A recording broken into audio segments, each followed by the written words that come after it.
Montreal has been built on the shoulders of its manufacturers, and what the city makes is part of what makes the city so great. And if you want to explore this city through the lens of manufacturing, the best place to start is Chabanel, the heart of Montreal's historic garment industry.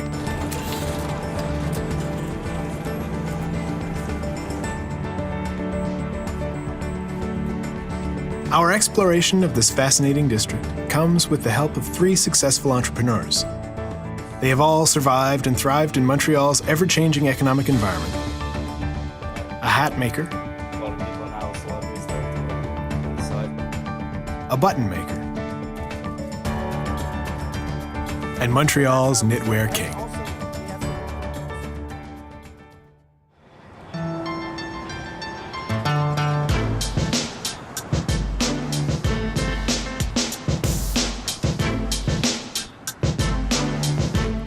A Brooklyn boy with serious business savvy, Isaac Cooperstein settled in Montreal in 1967. Having grown up around his father's hat-making business, he started out in Montreal as a sewer, working in factories for a meager $1.25 an hour. Within 5 years, this spirited entrepreneur had started his own company, which, over the years, became Ideal Knitwear. Nearly 50 years on, Isaac has experienced the migration of his industry from the storefronts of Saint Laurent Boulevard to its latest incarnation in Chabanel. 1967, Montreal looked like a small town against New York. But I still liked the quietness here and the atmosphere, but I wanted to stay here.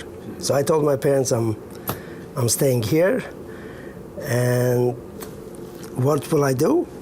I don't know yet. So I came here, I got married. I went, after 6 months, I think, there was no diamond setting, so I called up a cap factory, and that time was the Expo, 67 Expo. I always spoke to my parents, my father, what's next? What do I do next? Yeah. So I decided I'll make kippahs for bar mitzvahs and weddings. Right. There's no factory here in Canada. Everything is in New York, and everybody brings it here. So I made a factory. I set up machines and cutting, and I was call it the king of the kippahs in Canada. This is done for the post office. Mm-hmm. This is a balaclava where they wear in the winter time, and this is a one hole to cover to have open the eyes only. That's Want to try it? Try it on. Yeah. See how it looks. This is for the post office? Postmen all over Canada. Yeah, you look great. Yeah, postal? Yeah, you look great. No bank robbery though? No, you can't because your eyes are too open.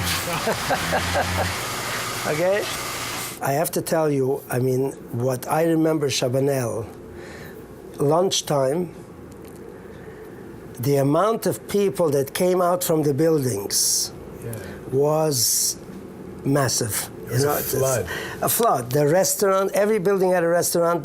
People were waiting in line to get a seat or food or whatever. But you saw people like from every building, and now no more. A lot less. Even a hardware store. You had hardware stores here. People needed something, sewing machine supplies. Everything was under your hand, so you didn't have to run around who knows where. Okay, this is most probably my first machine that I had from 1969, and it's still working. It's still running the way when I bought it. Sometimes you have to fix a part, but if you notice, you can see how it works. So when this lifts up, it changes one color to the other, and this goes up and down. this goes up. Okay. It's this See guy. this? It touches here, goes here, and Got it. this comes out. Yeah. And it changes the color, and that's the way it works. How many socks can it make in an hour? Depends the size, but an adult size it would make 5-6 pair an hour, not more, because it's slow. It's very slow. It's, how should I say? It runs fast, but only. See what happened now? See, it broke. Oh. See? So it stops automatic. It has a stop motion, and it makes sure that it stops, so it shouldn't break the machine. See what happened? See, I didn't look. It finished, the cone finished. Oh, okay. So he was, normally, he sees that, he puts on another cone already before. So it goes from one to the other. We got in his way. Yeah, that's right. Oh. Okay? Okay. We employ knitters, sewers, packers, and all kinds of people. Anybody that wants to work. And also, we have from every country in the world. We have people here. What kind of wages can somebody? Well, we start with the minimum in the packing, and we go up all the time a little bit more. But in the sewing, I have people that make $15 to $17 an hour. Okay, so that's nice, a nice salary. Yeah, but some of them work piecework. So the more they do, they make more. So can you tell me about Okay, this? this is to put on pom-poms and hats. You see now this brown hats. Yeah. Okay, this has no pom-poms here, and this is the way we glue on the pom-poms. We have a special glue to put them on, and they stick and they never come off. Ha. Okay, and we go around like this. The girl goes around and she puts on each one.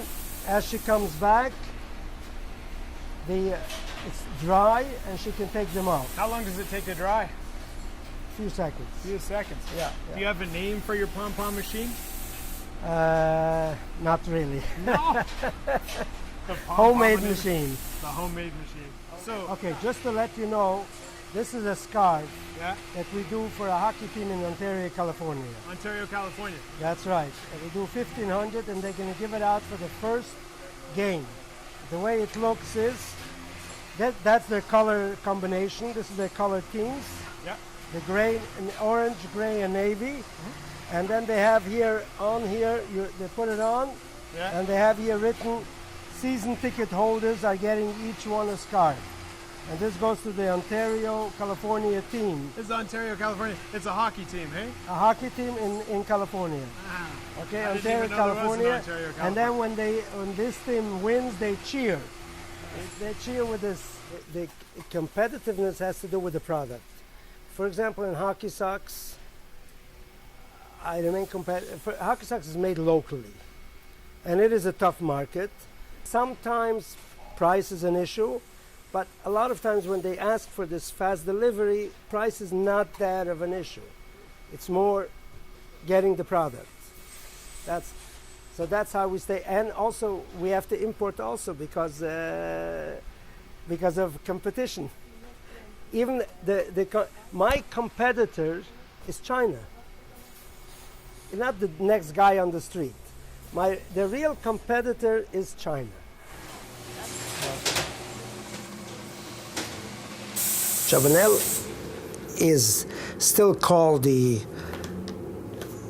clothing industry or whatever, but in a different way.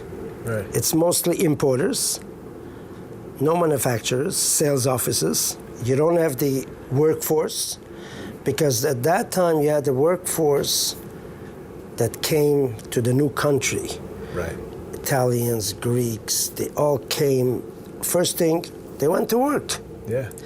Now all these kids went to school, college. These kids don't go They don't go to work. They don't go to work. I don't know if it's going to last forever, that it's going to stay a clothing business area. Mm-hmm. For me, I don't think so. The clothing business is never going to come back the way it was. Right. Never going to come back. We have to call it history.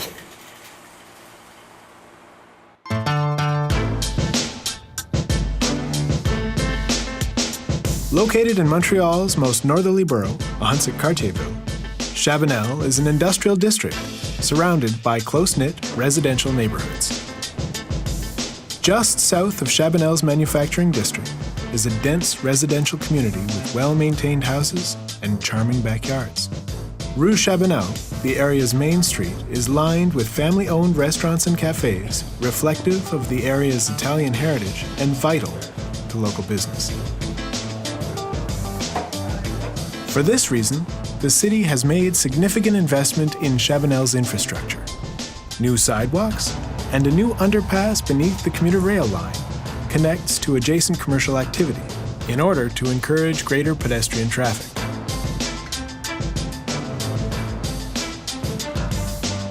Despite the area's fine attributes, the garment industry has been in steady decline since the 1980s, leaving many of Chabanel's industrial spaces vacant and in serious need of new occupants.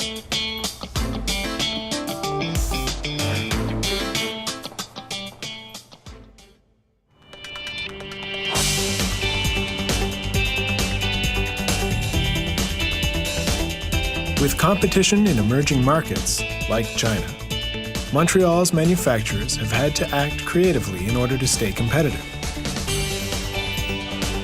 Exclusive Button is a 40-year-old business specializing in producing a unique array of buttons with custom coloring.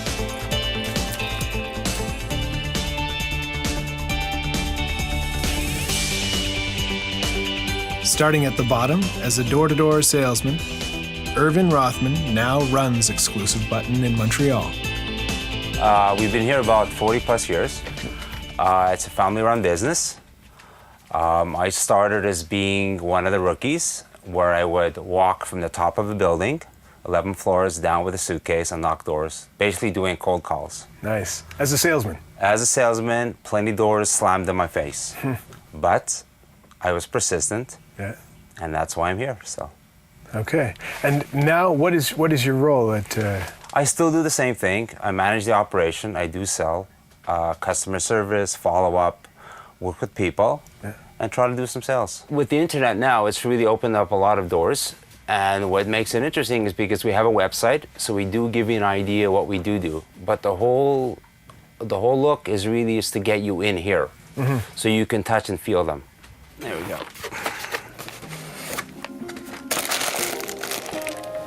Wow. Yeah, what it is, it's an ABS with a spray pearl. And what we do is we're able to apply color to them. And what we'll do is we'll show you how it looks when we do color. And that's what you got. Okay.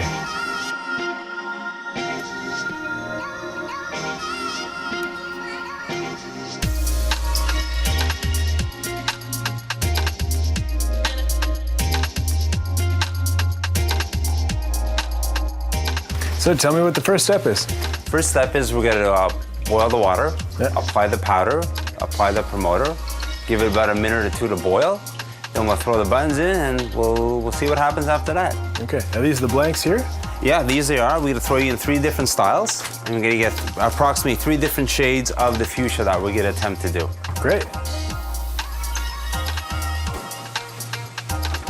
Manufacturers are defined as establishments engaged in the mechanical, physical, or chemical transformation of materials, substances, or components into new products.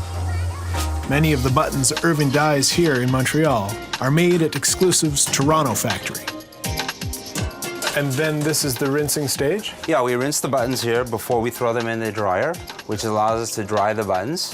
And the longer we leave them in the solution, the darker we get the button. Gotcha. Very uniform. Looks nice. There you go. Oh, one more. Thanks.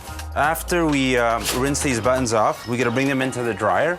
We're gonna let them spin for about a minute or so. You're gonna take all the dampness off and get to be dry.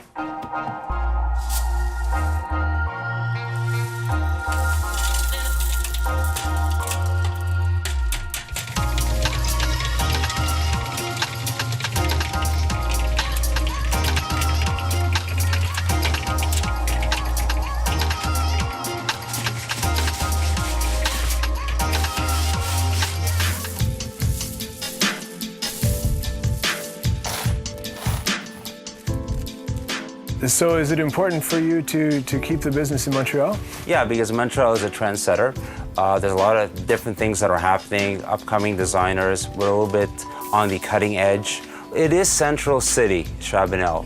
Things have changed, so we've branched out where we have to go to see the customer, where before the customer came to us, Yeah. but it's all over the city now.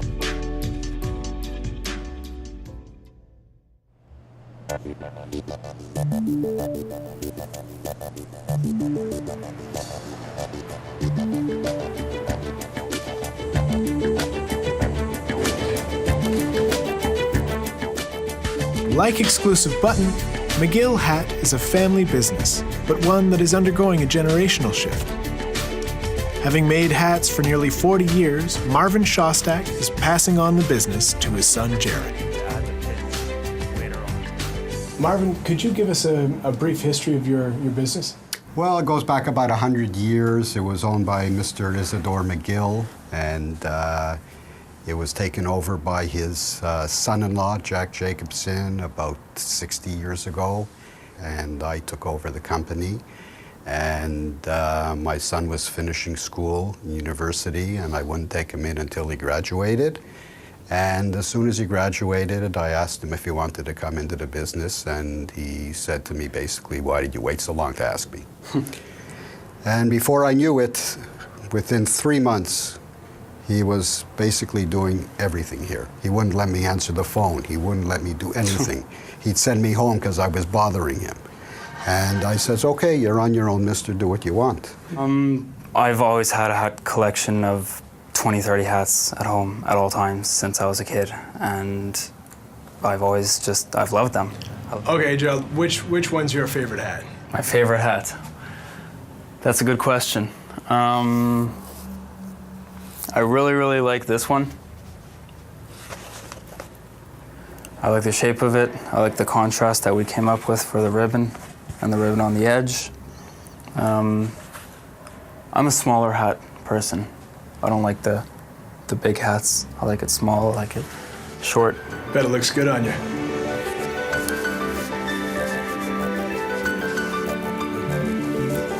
Yeah, that looks good. Like that. It's a little bit big, but Smart. wear it like that, up. A lot of people now, celebrities, they like to wear them to the sides a little bit. All sorts. So.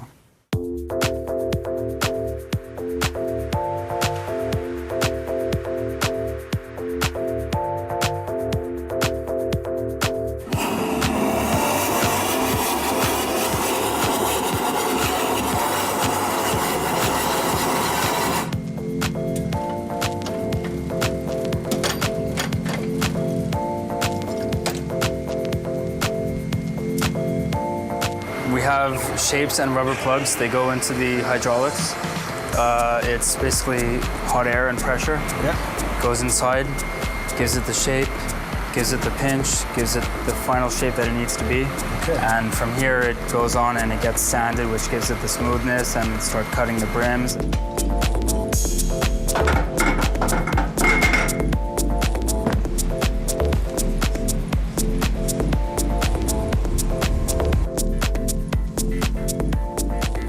I'm currently expanding into the US. I'm doing much more US market. McGill Hats never did any US, it was always Canadian based. I eventually want to try and get into Europe a little bit.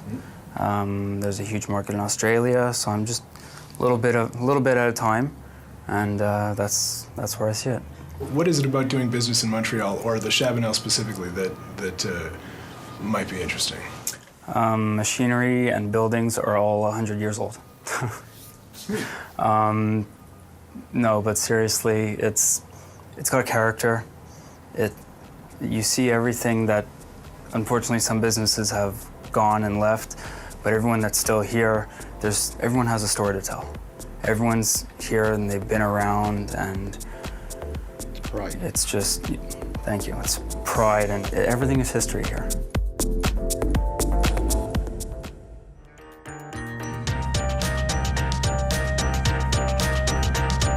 Chabanel has endured many changes. The area is still home to nearly 300 garment industry factories.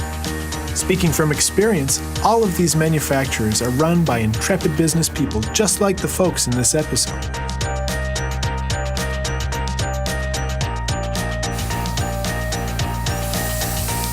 These are the people responsible for what is made in Montreal.